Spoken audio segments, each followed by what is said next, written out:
पता उनको उनको कुछ हुआ है, उनकी टांगों में दर्द हुआ है या कुछ लगा है? नहीं। क्योंकि मैंने एक वीडियो देखी थी, हम लगाते भी है, जहां इन्होंने वो तवाफ और वो कर रहे हैं व्हील चेयर में। ना रीजन तो वो बीमार है क्या? नहीं।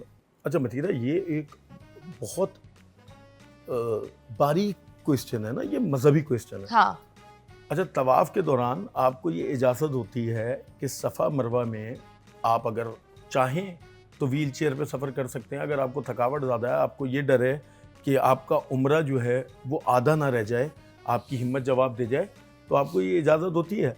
असल जो अरकान है वो पूरे होने के बाद आप सफ़ा मरवा जो है, उसकी वीडियो मैंने भी देखी, वो सफ़ा मरवा की है, वो तवाफ की नहीं है। ओके। हाँ, No, I was confused क्योंकि I thought कि उनकी तबीयत एक नहीं, तबीयत नहीं, वहाँ पे एक ऑप्शन होता है जो भी जाता है। अब जैसे मैंने पहला उम्रा जो है वो खुद किया, दूसरे उम्रे में मैंने व्हील चेयर लिया, क्योंकि जब आप पहला उम्रा कर चुके होते हो तो आपके पट्ठे, आपकी टांगों में तकलीफ हो चुकी होती है, और लेकिन आपका दिल भी बार बार हो रहा होता है, वो जगह ऐसी है।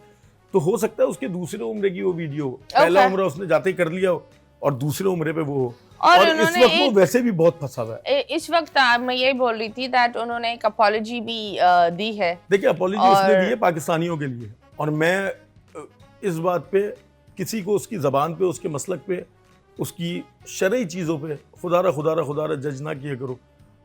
उसके लिए कानून बैठा हुआ है, सारी चीज़ें बैठी हुई हैं। आप लोग बस इतना ही कहूँगा, इससे ज़्यादा कुछ नहीं कहूँगा। इस वक्त मुश्किल हालात में मेरी अल्लाह से दुआ ये है कि वो निकल जाए। लोग उसकी जान के दुश्मन हुए हैं, उसके घर का हिसार बनाया हुआ है। नहीं, आई थिंक इस तरह नहीं होना चाहिए। It's pretty sad, मुझे बहुत बुरा लगा, क्योंकि अब मुझे तो ये टेंशन होगा क्या उसकी तबीयत सही है, क्या हुआ है कि खुदा ने जिसको तरक्की दी हो ना, हाँ, उस तरक्की को एक्सेप्ट कर लेना चाहिए, तो उसको अल्लाह ने तरक्की दे दी। तो आप मुझे बताएं, ये मैंने ये देखा भी है दैट जब कोई इंसान सूरज चढ़ रहा होता है, हमारी अवाम और हमारे लोग कहीं ना कहीं उसको डुबाने के चक्कर में घुसे हुए होते हैं। ये क्यों? आप खुद देखें, पाकिस्तानी सितारों को कोई वैल्यू नहीं देता, बाहर के लोग वैल्यू देंगे, लेकिन यहाँ के लोग नहीं वैल्यू देंगे इतना। जब तक वो पाकिस्तानी सितारा बॉलीवुड में छाप कर आए, तब हम बोलते वो स्टार है। ये 30% फैक्टर है, इतना सा। आप किसी भी मजहबी जमात के किसी बड़े मौलवी को उठा लेंगे ना, उनकी व्यूअरशिप आपके पाकिस्तानी एक्टर से बहुत ज्यादा है। हाँ। सबसे बड़ी जो आपकी पॉडकास्ट है वो सारे आलिमों की है। अच्छा, ये 30% है, आप सही कह रही हैं। छाप जरूरी है कि बाहर काम करके आए हैं, फला करके आए हैं, इज्जत तब बनती है, सारी चीजें तब बनती है। लेकिन मतीरा, ये एक सोच बन चुकी है। अब ये सोच जाते टाइम लगेगा। आप अपने लोगों को इज्जत देना भूल चुके हो। आपके लिए अपने लोगों की इज्जत नहीं है, आप नहीं करना चाहते। आपकी नज़र में वो आम सा आदमी है, और तनकीद वो लोग कर रहे होंगे मतीरा जो अपने कोई, मेरे ख्याल से उनकी अपने आप हालात देखेंगे जिंदगी के, तो वो नाकाम तरीन लोग होंगे। Absolutely. नाकाम आदमी के लिए सबसे आसान काम होता है तनकीद करना। हाँ, किसी के ऊपर अभी जैसे एक खुश आपकी गाड़ी मैंने देखी, और मैंने आवाज मार दी हराम का पैसा, बस मेरे दिल को तसल्ली हो गई। अब आपकी स्ट्रगल, आपकी मेहनत, आपकी रातों का जागना किसी को नहीं पता।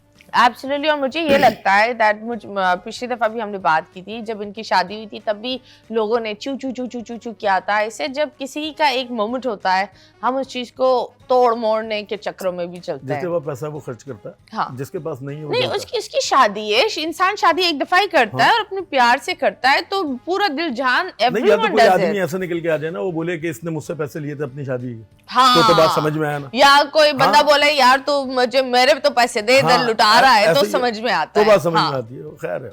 लेकिन जब बात होती है अलग अलग चीजें की, आप बताएं, how old are your kids, and उसको आप कैसे बात करते हो इन चीजों के बारे में? ऐसे जो बात होती है सीधी। Okay, how old are they? एक 14 साल का बेटा है, एक बेटी है मेरी तकरीबन 8-9 साल की, एक बेटी है 2.5 साल की। ओके। तो आप बताएं, जब आप बहुत सारे ट्रीटमेंट्स और इन चीजों में जाते हो, because I really want to know, parenting में आपने क्या और कौन सी चीजों को ज्यादा फोकस किया है? हर चीज को, उनकी जो डिमांड्स होती है जायज, वो मैं पूरी करता हूँ। डांटता मैं नहीं हूँ, मारता मैं नहीं हूँ। मुझे बाप वो जो होते हैं ना, वो गुड कॉप प्ले कर रहे होते हैं, माँ को बैड कॉप बनना पड़ता है। ना, मेरे वो भी नहीं है। उसकी वजह नहीं, उसकी रीजन है, आपकी काउंसलिंग इतनी मजबूत होनी चाहिए कि आपके बच्चे को ये बात पता हो कि ये चीज गलत है। मेरा बेटा है 14 साल उसकी उम्र है, वो मुझसे पूछता है बाबा मैं ये वाली फिल्म देख लूं, तो मैं कहता हूँ तुम्हें जो देखना है वो देख लो, तुम्हें ये पता होना चाहिए ये तुम्हारे लिए बेहतर है और ये खराब है। हाँ, मैं फला चीज कर लूं, जो करना है कर लो, दोस्तों के साथ बाहर चले जाओ, हद पता होनी चाहिए ना बच्चे को। लेकिन वो डिस्कस करने से पता लगती है। हाँ, दोस्त बनने से। आजकल के बच्चों को अगर आप दोस्त बनकर चलोगे तो वो आपके सबसे बेस्ट फ्रेंड्स होते हैं। Exactly. लेकिन अगर आप माँ बाप आप चाहते हो कि जिस तरीके से आप एक चीज पर बड़े हुए हो, रियलिटी ये है कि हम जो हमारे माँ बाप ने जिस तरीके से हमें बड़ा किया है, इट्स अ टॉक्सिक चेन। अच्छा, मैंने 2 लाइनें लिखी थी प्लीज कि जो तुम पे गुजरी है वो दूसरों पे गुजारना जरूरी नहीं। हाँ। बच्चे प्यार से भी समझते हैं, इनको मारना जरूरी नहीं। तो क्या बच्चे ना बात प्यार से समझते हैं। हमने क्या किया, क्योंकि हमारे अब्बा हम पे डंडे तोड़ दिया करते थे तो हम तुम पे डंडे तोड़ेंगे, क्योंकि हमारी बहन जो है वो कभी आंगन में नहीं आई तो तुम भी आंगन में नहीं आओगी। एक मुसीबत है, वो लड़कियों को इज्जत देने से, मोहब्बत का मान का पता लगता है। जूते की नोक पे रखते हो, गालियां देते हो, तुम्हारे खानदान का पता लगता है। तो ये बिला वजह के मर्द बने घूम रहे हैं, ये है नहीं। Boss, I love your lines. अभी हम लेंगे एक छोटा सा ब्रेक के बाद वापस आएंगे, एक और मेहमान होंगे हमारे साथ। Stay tuned.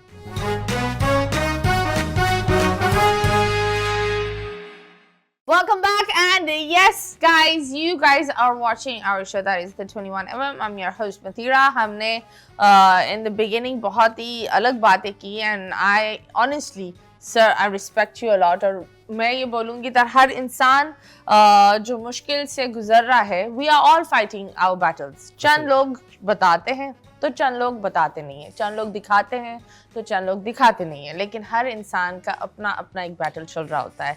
रिस्पेक्ट, अगर आप किसी के लिए अच्छा नहीं बोल सकते तो उसके लिए बुरा भी ना बोलो। अगर किसी के लिए अच्छा कर नहीं सकते तो वही एनर्जी लेकर उसके लिए खड्डा ना खोदो। ये हमारी एक आदत है। हम एक केकड़, वो क्या होता है, काकड़ वाले क्या होते हैं, वो वाला क्रैब्स इन उर्दू में क्रैब्स क्या होता है, केकड़ा। केकड़ा वाली कौम है, ना खुद ऊपर जाएंगे ना किसी को ऊपर जाने देंगे, जो जाते हैं उसको नीचे खींचते हैं। तो प्लीज ये नहीं करो, बिकॉज दुनिया गोल है, जो आप करते हो वही आपको मिलेगा। जब बात होती है दुनिया गोल है तो रमजान में तो काफी लोग गोल हो गए होंगे, है ना। और जब बात होती है रमजान की, हमारे दूसरी मेहमान भी आ गए हमारे साथ, क्योंकि वो बहुत ही वक्त लगा रही थी खूबसूरत होने के लिए। हम उन्हें बोलेंगे आप अपना तारुफ खुद करें। अस्सलाम वालेकुम। वालेकुम अस्सलाम। अस्सलाम वालेकुम।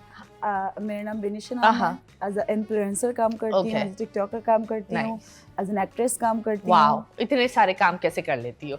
मेकअप खुद नहीं कर रही थी, बाकी सारे काम करती है। मेकअप भी कर लेती हूँ, मेकअप भी खुद कर लेती हूँ। तो क्यों नहीं करा? ये देखो, ये होती है बात। पर anyways, once again belated Eid मुबारक। आपको भी बिलेटेड ईद मुबारक। आप बताएं ईद कैसे गुजारी, रमजान कैसे गुजरा? आपसे शुरू करते हैं। रमजान बस बहुत अच्छा गुजरा। पकोड़े, समोसे ये खाए नहीं? हाँ, पुलाव, हलीम, बहुत सारी सिलसिले चलते रहे। क्रिकेट खेला? हाँ। ओके। आज भी खेलना है। आय हाय, आप बताओ आपने क्या खेला? रमजान में जब तक आप पकौड़े ना खाएं ना, हाँ। लगता ही नहीं रमजान है। सही बात। आप ऐसे लगते हैं पूरे साल रमजान का ही वेट करते हैं पकौड़ों के लिए। कैसा आप पकोड़े और क्या क्या बनाती है? पकौड़े बनते हैं 2-3 तरह के, आलू के और धनिया प्याज के, तो आपको लाजमी चाहिए होता है। अगर आपको नहीं चाहिए होता ना, आपके घर वालों को लाजमी चाहिए होता है। और जो है ना फ्रूट चाट, पकौड़े, रूह अफ़ज़ा जैसा आपने बताया, इसके बगैर बिल्कुल इफ्तार ही अधूरा लगता है। उसके अलावा अगर एक्स्ट्रा आइटम आ जाए, समोसे हो गए, रोल हो गए, तो और अच्छा हो जाता है। हाँ, और वो जो रोजा में चिकमिरिया होता है, तुकमलंगा क्या होता है? तुकमलंगा वो जो डालते हैं, उफ, वो बड़े अच्छे होते हैं। कसम से गुलाबी उर्दू है। नहीं यार, नहीं, हमारे यहाँ उसको चिकमिरिया बोलते हैं, चिकमिरिया। हाँ, है ना? सही है। हाँ, तो वो भी एक उसका एक मजा एक अलग होता है। पर आप बताओ, शीर खुरमा पकता है आप लोग के घर पे सुबह? कलेजी? हाँ। और क्या? मगज, कीमा। उफला, मेरी मामा तो सुबह सुबह मगज बनाती है, कलेजी, पूरियां और शीर खुरमा।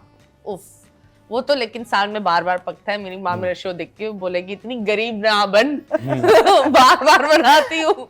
हाँ, पर शीर खुरमा आई थिंक वो एक खुशी होती है। मीठे का आपका जब मीठा जहन में आता है ना, सबसे पहले शीर खुरमा ही आता है। मीठे का नाम लेते इससे वही मेरे जहन में जब मीठा आता है तो बहुत सारे चंद टिकटॉकर्स भी आ जाते हैं। मीठे अब आते होंगे। अब तो मेरे से मिठाई के डब्बे खुले हुए, समझ में नहीं आता।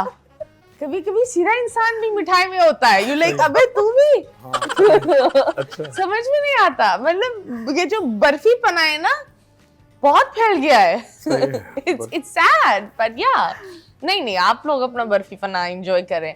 तो आप बताएं कितनी ईदी आपने ली या दी, क्या करी? ईदी ली भी